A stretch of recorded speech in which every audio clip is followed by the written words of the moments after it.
A selfie, is it an art form, an easy way to share your life with friends, or the equivalent of an annoying picture of your lunch?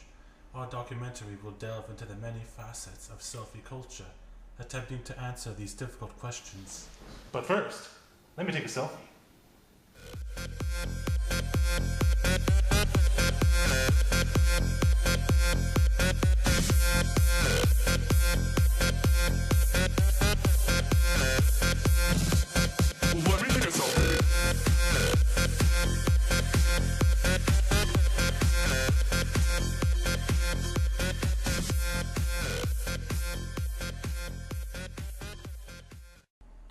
Even before the creation of written language and basic thought, the early Homo sapiens understood the value of the selfie, plastering pictures of themselves across cave walls.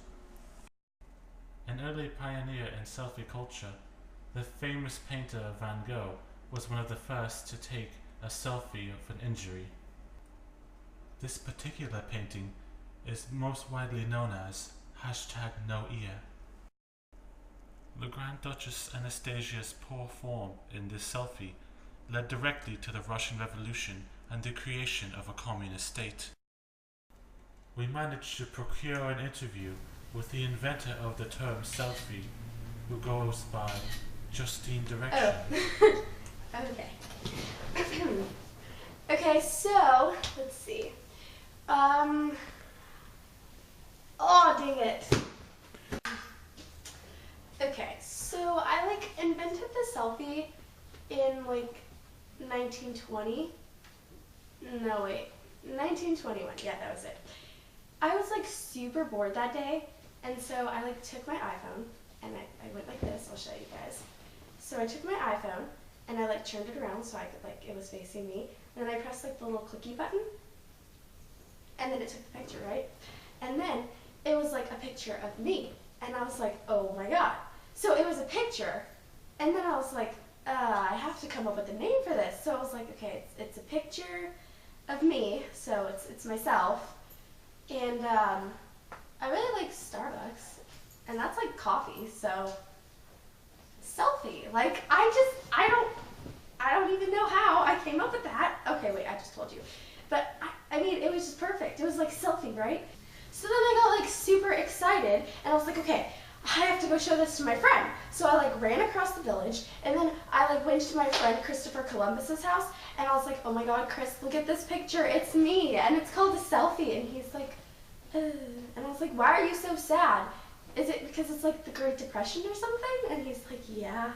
And then Abe Lincoln walks in, and he's like, oh my god, I totes forgot about that. It's the Great Depression, isn't it? And I was like, oh my god, guys. Seriously? Don't be so sad. Yeah, it's the Great Depression, but who really cares? I mean, we have iPhones, we have Starbucks, be happy. So then I went over to my other friend's house. His name was Will Shakespeare? No, it was Will Shakespeare? Will Shakespeare, that was it. And so I went over to him and I was like, hey Will, look, it's a selfie. And he's like, is this a selfie I see before me? And I was like, yeah, it is. I just told you it was. Duh, use your brain. So anyways, I just went around the village and I told everybody how to take the picture. So I was like, okay guys, get out your iPhones and let's take a selfie. So everybody started taking it, right? And I was just like, ooh, this is so fun. This is a new thing. We can start this. And so, yeah, that's kind of how I invented the selfie.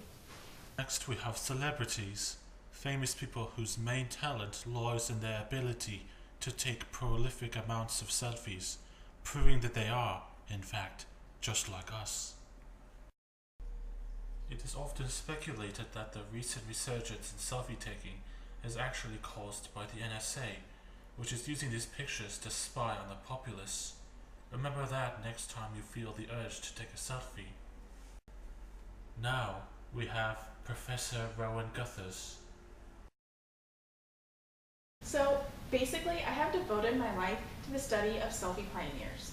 They're basically people who have taken selfies where they basically have never been taken before.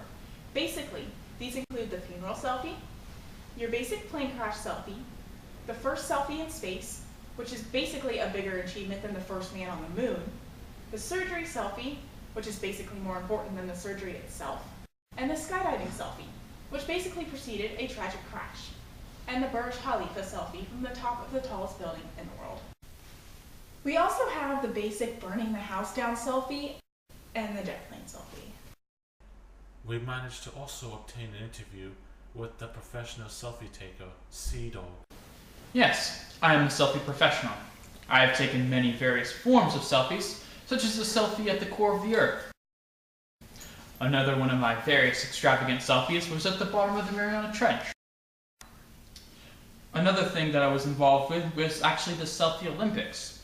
It was an event where different people from around the world had taken the best of selfies, and then we all compiled them, and I was part of the judging table, which analyzed the different various factors of the selfies. You have to be very professional at the highest level of the selfie. It is very important. If even the smallest detail is wrong with the selfie, instantly put it out for elimination. However, this year, there was one very exciting selfie. In fact, this may have even been better than some of my own selfies. It was absolutely incredible. The man perfectly established his prominence with this selfie. The way how he just showed his expression, it was absolutely mind-blowing. I have to tell you, with this selfie, the judges were not at all on the fence. It was absolutely easy to decide that this was the best selfie. The man had such conviction, perhaps so focused, so endearing, so loving of this picture. You could truly feel all the emotion side of it. And I have to say that this was perhaps the best selfie I have ever seen. One may ask, why does one take a selfie? Well, it's a very complicated question. It involves many layers of the human psyche. Some of the most basic reasons just involve, hey, this is what I did today. I've never done this before. Oh, look what I've achieved today. These are all more trivial matters of the selfie. These are just the outward appearance of the selfie. These are why people say they do the selfie. The true heart and soul of the selfie is much deeper than that. In this age of globalization and expanding markets, the hashtag has become very important. You see, the selfie is a way to utilize the hashtag. It is a way to give real-time visualization of what people are doing. It provides more substance, more actuality to the hashtag, thus improving its overall power and its ability to share who different people are.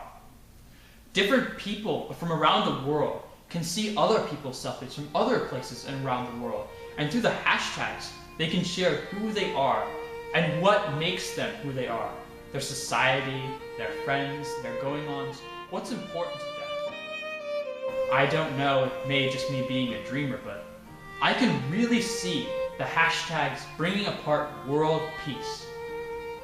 World peace is very viable if people can understand one another.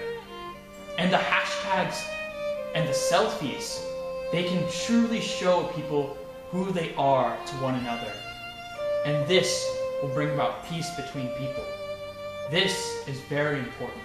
It is that way people can understand who the other are. Maybe just taking pictures of yourself in random places and putting hashtag YOLO swag. But it doesn't matter, because it creates who they are, and the different people in different places around the world can understand who that person is, and make peace with them in their own hearts, and share and connect with them through their own hashtag YOLO swag selfie. Despite the selfie's glorious past, one thing has cast a dark shadow over it all. It is the bane of selfies everywhere. It exposes us to the scorn of the world. It is the harbinger of destruction. The duck face. Why are these ladies doing the duck face? Selfie? No, stop it.